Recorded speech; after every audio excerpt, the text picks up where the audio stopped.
Hello दोस्तों, the tuition time में आपका स्वागत है। मैं क्लास 10 का अनसॉल्व पेपर केमिस्ट्री आज 2022 का सॉल्व कर रहा हूं।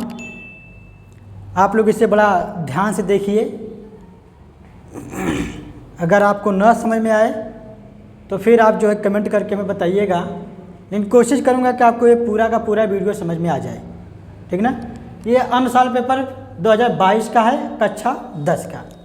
तो आइए वीडियो को शुरू करते हैं। पहला क्वेश्चन दिया है, बहुविकल्पी प्रश्न होता है पहला। इसमें पहला दिया है शुद्ध जल का पीएच मान है 6 है, 7 है, 8 है, 12 है। तो आपको पता है कि शुद्ध जल का जो पीएच मान होता है, शुद्ध जल का पीएच मान जो होता है वह 7 होता है, ठीक ना। शुद्ध जल का पीएच मान क्या है? 7 होता है। अगर 7 से कम होता है, अगर 7 से कम होता है तो वह जो जल होता है वह कठोर जल होता है। क्या होता है? कठोर जल होता है। अगर 7 से कम है तो कठोर जल होगा, और जो जल होगा वह अम्लीय होगा। जल क्या हो जाएगा? अम्लीय हो जाएगा, ठीक ना। तो ये पहला है, शुद्ध जल का पीएच मान कितना होता है? 7 होता है। दूसरा क्वेश्चन सही है, दूसरा वाला। ख कह रहा है कि अम्ल से हाइड्रोजन हटाने वाली धातु है। अम्ल से कौन सी ऐसी धातु है? देखिए, जिंक है, कॉपर है, सिल्वर है और मरकरी है। तो इन चारों ऑप्शन में से कौन सी ऐसी धातु है जो हाइड्रोजन को क्या करती है? विस्थापित करती है, ठीक ना। तो हम देख लेते हैं, जिंक जो होता है, यह जो आपका हाइड्रोजन की तुलना जब होती है तो यह हाइड्रोजन की तुलना में जिंक जो होता है यह ज़्यादा क्रियाशील होता है। तो जिंक जो होता है यह हाइड्रोजन को विस्थापित कर देता है। जैसे एग्जाम्पल के तौर पर अगर देखा जाए, जिंक प्लस 2HCl जो होता है, अब जिंक क्या करेगा? इसमें से हाइड्रोजन को विस्थापित कर देगा और क्लोरीन से क्रिया कर लेगा। तो यह हो जाएगा जिंक Cl, यानी जिंक और Cl और प्लस EH2।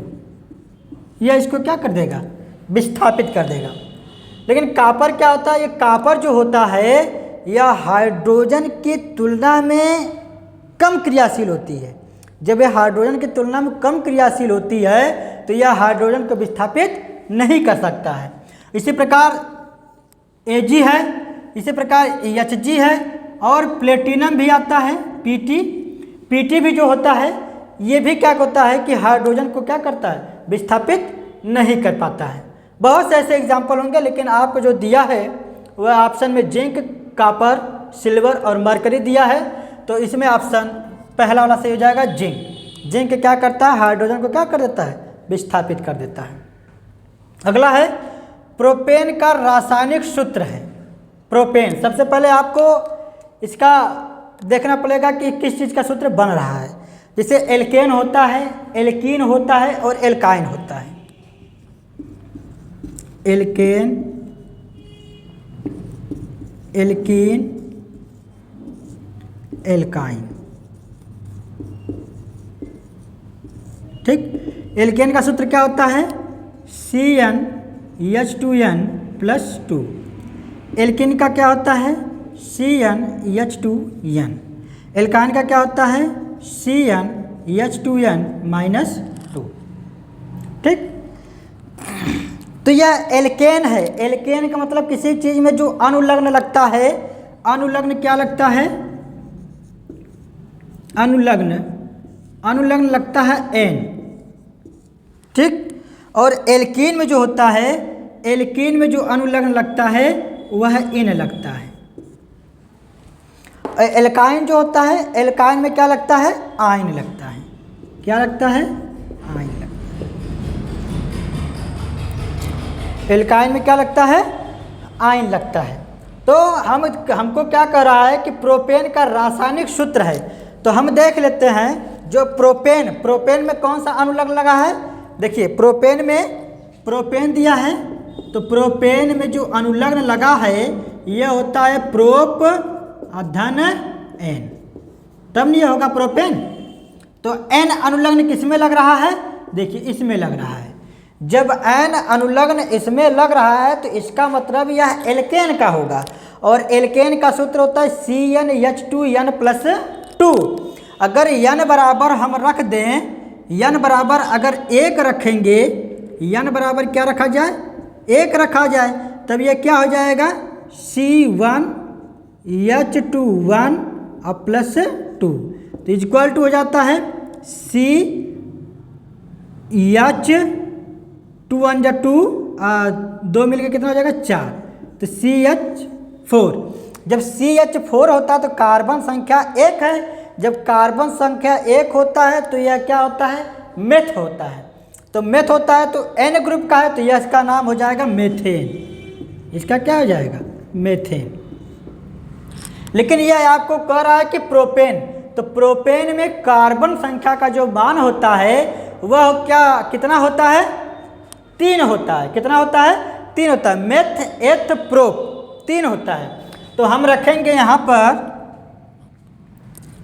पर जो इसका सूत्र है CnH2n+2 में अगर हम रखते हैं यहाँ पर 3, तो C3H2 × 3+2, तो C3H 3 दूनी 6 और 6 2 8। अब देखिए C3H8 अगर ऑप्शन में दिया है तो वह सही होगा। तो C3H8 देखिए यह है दूसरा क्वेश्चन, दूसरा इस बात सही है। तो लेकिन CH4 नहीं है। CH4 क्या हो जाता है आपका? यह हो जाता है आपका मेथेन। उसी प्रकार C4H10 को अगर देखा जाए, C4H10 को देखा जाए तो C4H10 आपका क्या होता है? देखिए 4 है, जब 4 है तो इसमें क्या हो जाता है? मेथ एथ प्रोप ब्यूट, तो ब्यूट हो जाएगा तो यह ब्यूटेन हो जाएगा, ठीक ना। और यह आपका क्या हो जाएगा? C2H6 है, यह आपका एथेन हो जाएगा। तो हमें पूछ रहा है प्रोपेन का, तो प्रोपेन का होता है C3H8 होता है, ठीक ना। अब आगे थोड़ा सा हम इस पर थोड़ी चर्चा कर लेते हैं। एल्केन, एल्किन, एल्काइन जो होता है, यह आपका जो एल्कीन होता है इसमें जो होता है और इसमें क्या होता है, इसमें क्या होता है कि CnH2n+2 जो है इसमें एकल बांड लगता है, इसमें एकल बांड लगता है। और एल्कीन में जो होता है, एल्कीन में डबल बांड लगता है और एल्काइन में ट्रिपल बांड लगता है, ठीक ना। तो इसका जो अनुलग्न लगता है, एल्केन में N अनुलग्न लगता है और एल्कीन में इन लगता है और एल्काइन में आइन लगता है। तो यह आपका ऑप्शन था, ऑप्शन दूसरा इसमें क्या हो जाएगा? सही हो जाएगा। अच्छा, अब कह रहा है कि IUPAC नाम लिखिए किसका किसका? CH3, CH2, CH2, CH3, ठीक ना। इसको हम मिटा देते हैं।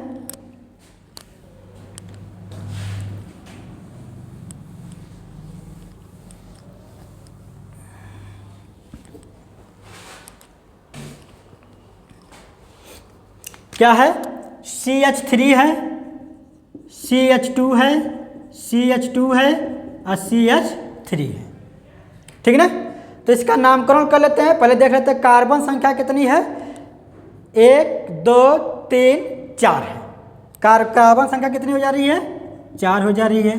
और हाइड्रोजन संख्या कितनी हो जा रही है? 3 2 5 2 7 3 8। कितनी हो जा रही है? 8 हो जा रही है, ठीक ना। तो अब देख लेते हैं कि जब इसका IPSC नाम बनता है तो IPSC नाम में क्या होता है? 8 नहीं, सॉरी दोस्तों, ये 10 होगा। 3 2 5 5 5 10 होगा, ठीक ना। तो अब देखिए क्या हो जाता है। तो यह किस ग्रुप में जा रहा है? आपका एल्केन ग्रुप में जा रहा है। किस में जा रहा है? एल्केन में जा रहा है। तो एल्केन का सूत्र क्या होता है? CnH2n+2 होता है। अब कार्बन संख्या कितनी है? कार्बन संख्या 4 है। तो जब कार्बन संख्या 4 है तो हम रखेंगे C4H2, यानी कि जगह क्या रखेंगे? 4+2, ठीक। तो यह हो जाएगा C4 एच 4 दूनी 8 और 2 10, यानी C4H10। जब C4H10 है तो अब इसका IPSC नाम में इसका नाम क्या होगा? तो हम कार्बन संख्या देखते हैं, कार्बन संख्या 4 है। तो जब कार्बन संख्या 4 है तो इसका जो नाम होगा, एक पे देखिए कार्बन 1 होता है तो मेथ होता है, कार्बन 2 होता है तो एथ होता है, कार्बन 3 होता है तो प्रोप होता है, और कार्बन 4 होता है तो ब्यूट होता है। तो हमको 4 ही तक चाहिए, तो इसमें कार्बन संख्या कितनी है? 4 है, तो इसका क्या हो जाएगा? ब्यूट हो जाएगा। लेकिन इस किस ग्रुप का है? एल्केन ग्रुप का है। तो एल्केन ग्रुप में अनुलग्न क्या लग रहा है? एन अनुलग्न लग रहा है। क्या लग रहा है? एन अनुलग्न लग रहा है। ठीक, जब एन अनुलग्न लग रहा है तो अब इसका नाम क्या हो जाएगा दोस्तों? ब्यूटेन। ठीक, तो अब इसमें कई बार दिया है तो यहाँ पर आप लिख सकते हैं एन ब्यूटेन। ठीक ना, तो एन ब्यूटेन। उसी प्रकार है CH3COOH। क्या है? CH3COOH।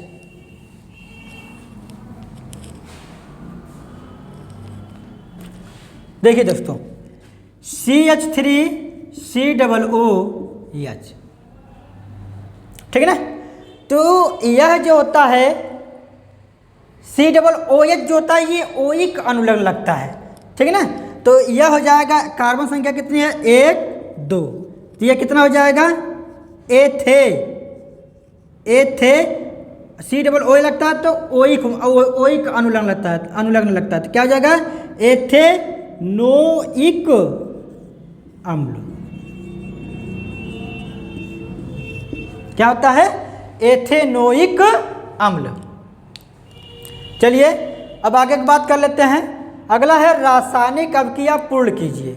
तो रासायनिक अभिक्रिया किस प्रकार पूर्ण होती है यह आप आगे पढ़े होंगे, लेकिन हम आपको इसके बारे में बता देते हैं किस प्रकार से रासायनिक अभिक्रिया पूर्ण होती है।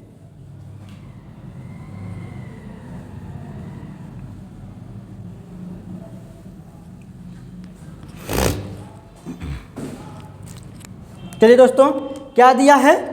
CH3COOH plus C2H5OH। यह अभिक्रिया करेगा। तो जब यह अभिक्रिया करेगा तो यह क्या कर लेगा? देखिए, CH3COO और C2H5 आपस में क्या कर लेगा? संयोग कर लेगा। तो जब संयोग करेगा तो यह हो जाएगा CH3COO C2H5 और प्लस अब बच क्या रहा है? यहाँ से हाइड्रोजन बच रहा है, यहाँ से HO बच रहा है। तो हाइड्रोजन और OH जो है यह आपस में क्रिया करके क्या बना लेंगे? H2O बना लेंगे। ठीक ना, क्या बना लेंगे? CH3COO C2H5 और प्लस H2O। यह आप क्रिया आपकी क्या हो जाए? पूर्ण हो गई। ठीक, अगला है C2H5Br plus KOH। C2H5Br plus KOH। ठीक है दोस्तों, तो देखते हैं। अब देखिए C2H5Br प्लस KOH है, तो अब इसमें से जो है C2H5 जो है वह एल्कोहल से यानी OH से क्या करेगा? क्रिया कर लेगा और K को क्या करेगा? विस्थापित कर देगा। जब ये K को विस्थापित करेगा तो यह क्या बन जाएगा? C2H5OH। ठीक ना, C2H5OH। अब यह आ जाएगा इधर तो यह हो जाएगा प्लस KBr। तो यह हो गया एथिल अल्कोहल, ये पोटेशियम ब्रोमाइड। ठीक दोस्तों, तो यह आपका पहला और दूसरा इसमें का हो गया। अच्छा, और कह रहा है कि धावन सोडा और मीठा सोडा का सूत्र और रासायनिक नाम लिखिए। तो आइए,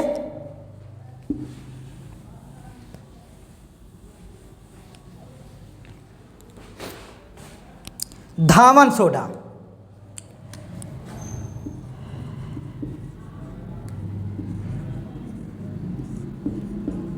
धामन सोडा, धामन सोडा को क्या बोलते हैं, यानी धोने वाला, ठीक ना, धोने वाला। धामन सोडा का दूसरा नाम है धोने वाला।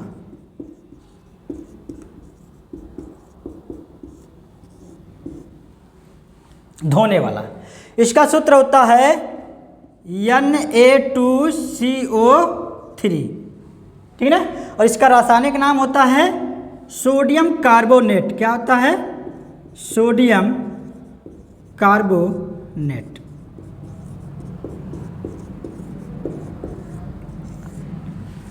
ठीक ना।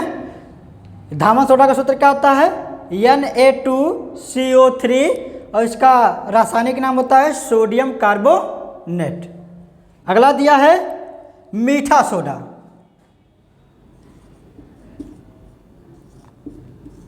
मीठा सोडा, मीठा सोडा का क्या होता है, मीठा सोडा का सूत्र होता है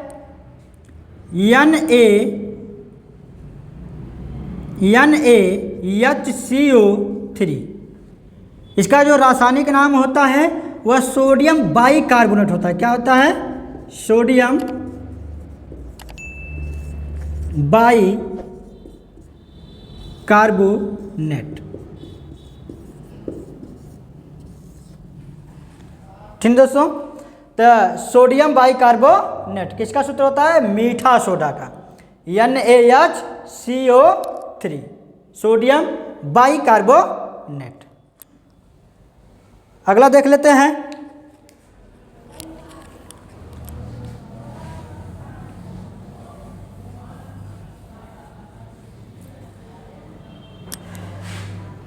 अगला है मेंडलीफ का आवर्त नियम।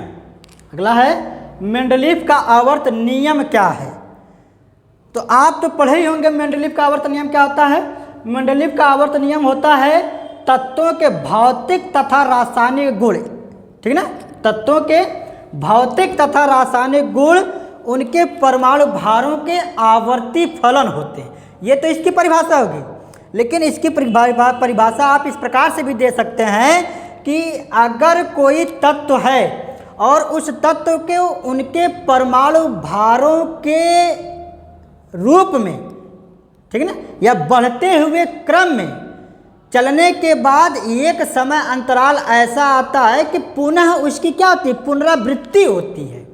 जब पुनः उसकी पुनरावृत्ति होती है तो यह क्रिया जो होता है ये मेंडलीफ का आवर्त नियम कहलाता है। और इस परिभाषा को मेंडलीफ ने सन 1869 ईस्वी में दिया था। 1869 ईस्वी में जो रूसी वैज्ञानिक थे, रूसी वैज्ञानिक, ठीक है ना। तो क्या होता है कि अगर कोई तत्व है, अब जैसे आप जो पीरियाडिक टेबल पढ़े होंगे उसमें आपने देखा होगा कि उनके परमाणु भार के रूप में यानी बढ़ते हुए क्रम में उनके तत्वों को क्या किया जाता है, सजाया जाता है। जैसे अगर आप बात कर लेते हैं कि मान लीजिए ABCDEFG इस प्रकार से है, ठीक है ना। तो एक इसका नामकरण कर लेते, 1 2 3 4 5 6 7, ठीक।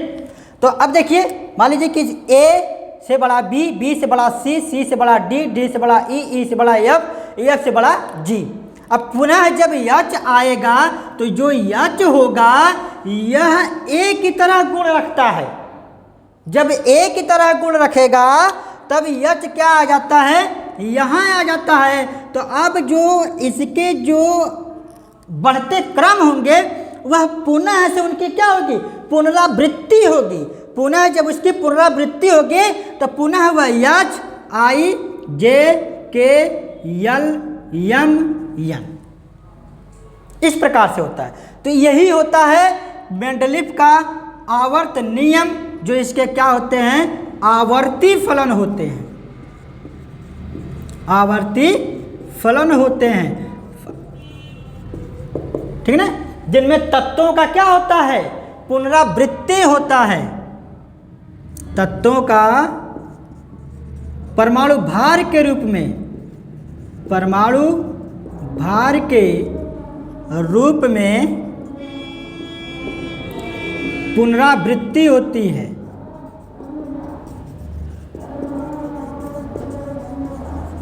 ठीक है दोस्तों, तो यह होता है आपका मेंडलीव का आवर्त नियम। एक बार फिर समझ लीजिए कि सन 1869 ईस्वी में रूसी वैज्ञानिक मेंडलीव ने एक नियम दिया, जो क्या था कि तत्वों के भौतिक तथा रासायनिक गुण उनके परमाणु भारों के आवर्ती फलन होते। आवर्ती फलन का मतलब होता है पुनरावृत्ति। ठीक है ना, किसी भी तत्व का जब एक समय अंतराल के बाद उसकी क्या होती है, पुनरावृत्ति होती है, तो वह चीज़ें क्या कहलाती है, आवर्ती फलन कहलाती है। जैसे मैंने आपको इधर समझा भी दिया किस प्रकार से इसका पुनरावृत्ति होती है।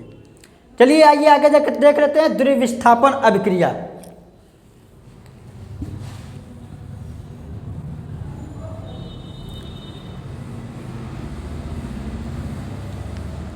द्विविस्थापन अभिक्रिया क्या होती है? द्विविस्थापन अभिक्रिया होती है कि जब दो यौगिक अपने आयनों का, जब दो यौगिक अपने आयनों का आदान प्रदान करते हैं तो एक नया यौगिक बनता है, जिसे हम क्या कहते हैं, द्विविस्थापन अभिक्रिया कहते हैं।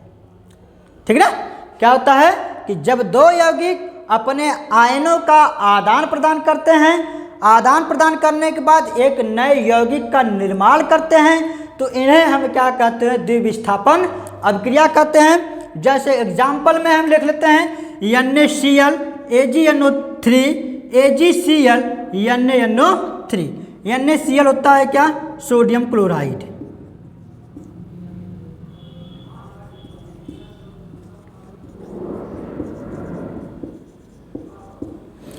AgNO3 क्या होता है, सिल्वर नाइट्रेट।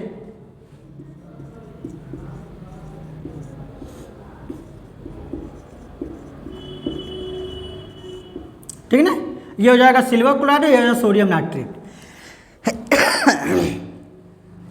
तो क्या कह रहा है, देखिए ध्यान समझिएगा बच्चों, कह रहा है कि जब दो यौगिक, एक दो, ठीक, जब दो यौगिक अपने आयनों का, यह आयन का गुण रखते हैं, ठीक ना, अपने आयनों का आदान प्रदान करते हैं। आदान प्रदान करने का मतलब क्या, ये अपना इसको देगा, यह इसको देगा।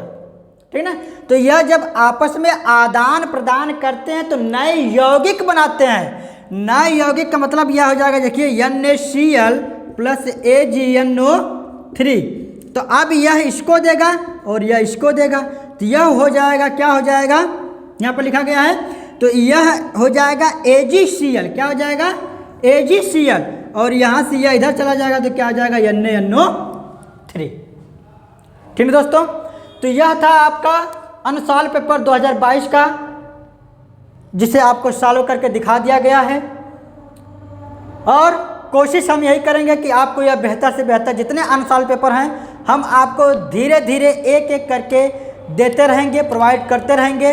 अगर आपको यह वीडियो पसंद आया हो, अगर ये चीज़ें आपको समझ में आई हों, तो आप हमारे वीडियो को सब्सक्राइब करिएगा और लाइक करिएगा, शेयर करिएगा, कमेंट करिएगा। आशा है आपको यह समझ में आया होगा। तो नेक्स्ट वीडियो हम आपको दूसरा लेके आएंगे फिर इसी तरह। तब तक के लिए धन्यवाद।